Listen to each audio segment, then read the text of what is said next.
Hey, what's going on, everybody? This is Sammy Legg here, representing Team JVS, here to give you guys another review straight from TIFF 2023. I'm going to be talking about Dream Scenario. This is starring Nicolas Cage, Julianne Nicholson.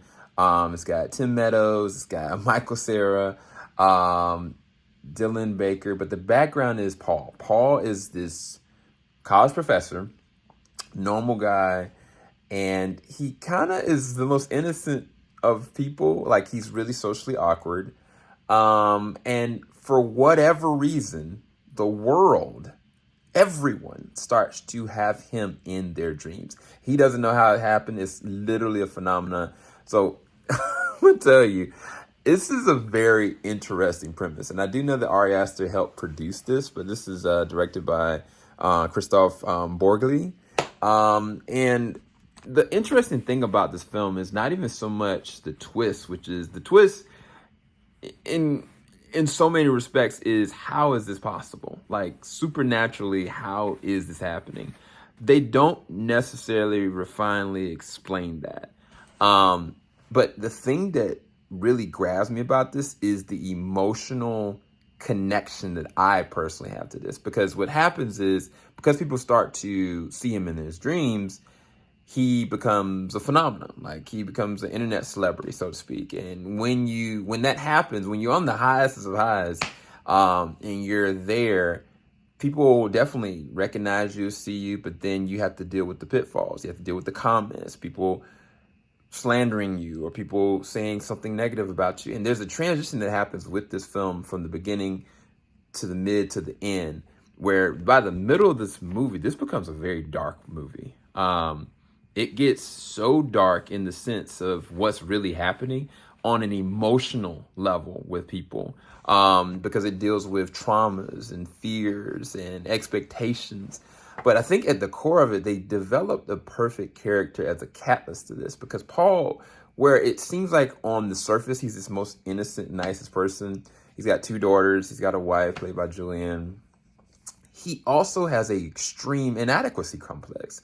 He feels and expects he's supposed to be so much more. It reminds me a lot of a Walter White. If Walter White hadn't went Breaking Bad, because he feels like he's entitled, like he should have this, he should have that. He doesn't like the perception of everybody saying that he's innocent, that he can't do. And the more that continues to happen, it starts to fester him. So he has these tics, like things that he just can't let go of. He just doesn't know how to stop.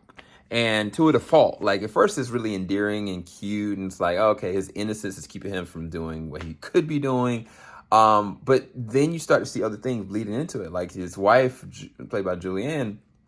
There's jealousy there. There's a controlling nature there. Like I don't want to spoil it, but there's things going on with every relationship that Paul has that's kind of put him to this place. But Paul in and of himself is also a catalyst to the problem.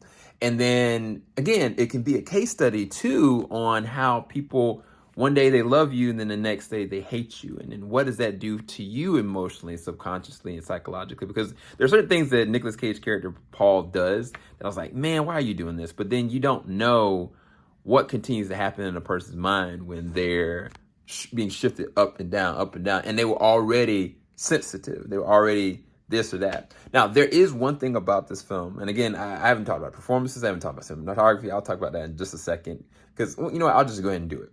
Cinematography was great. I think there was some great transitions, great sound design. It felt so creepy. When there is the dream sequences, that when they're vibrant, they're amazing. When they're dark, they are freaking dark.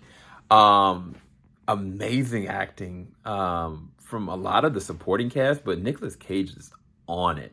This is a character that's such a fascinating character build for him that he just nails it, because the character isn't interesting. And when they're put in a uncompromising, interesting situation, how do those balances happen? And he just nails it. It's like by the end of the film, there are so many creepy things that happen, but then it's not. And I think that he plays that up so well. There's a thing that happens in the back half of the film. It's really technically in the middle of the film that happens. And there's like, when you do things, there's consequences to your actions, right? Wrong. Sometimes you do things and there aren't any consequences to your actions. There's karma, like something will happen that'll kind of like put you in this tailspin or something come out. But then there's some things that you've done and it doesn't, there's no ramification of it. There's nothing that gets resolved. And I thought that bothered me. It bothered me because I think from a human standpoint, you think, okay, a movie's going to show you cause and effect. See? Weird. But it doesn't. Like, this movie actually doesn't. And because it doesn't have this natural flow of cause and effect, it's leaving you as a viewer kind of like, how am I supposed to feel about this? Like, and I think that most movies, I mean, even if you take a scenario of like a game, right? Like take The Last of Us as a game, or even like the second one. The biggest thing about that one is not, games are for entertainment. A lot of people say movies for entertainment. Some movies, some games are not built for entertainment. It's to show a real life cause and effect that doesn't give you what you want. And I think that this takes that in spades and makes it so much more human and refined. And I personally love it. I personally got something from it because for an hour and 40-minute movie, this feels like so much progression of the human psyche. And also they add some interesting supernatural elements to this. And of course, the obvious one is like the Freddy Krueger situation in Dreams, but they do some other things from a technological standpoint that make this so weird and creepy and interesting all at the same time. This is one of my favorite films from TIFF 2023. I'd rate this at an A+. Like, this is one of my favorites. I'd go back and rewatch this over and over again. And the crazy thing about it, there are some very harsh things that happen. There's some graphic things that happen and yet not. and it's the perfect blend of dark humor and horror.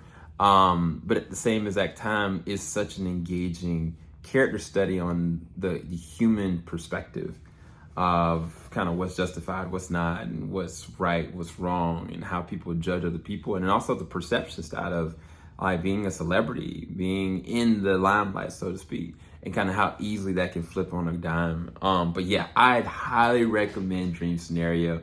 As you can see, I'm in a completely different space now, but within the same exact context, which is the embodiment of this film. Hopefully you guys enjoyed this. Thank you guys so much for watching. Like, subscribe, hit that bell button, and go and check out Dream Scenario as soon as you can.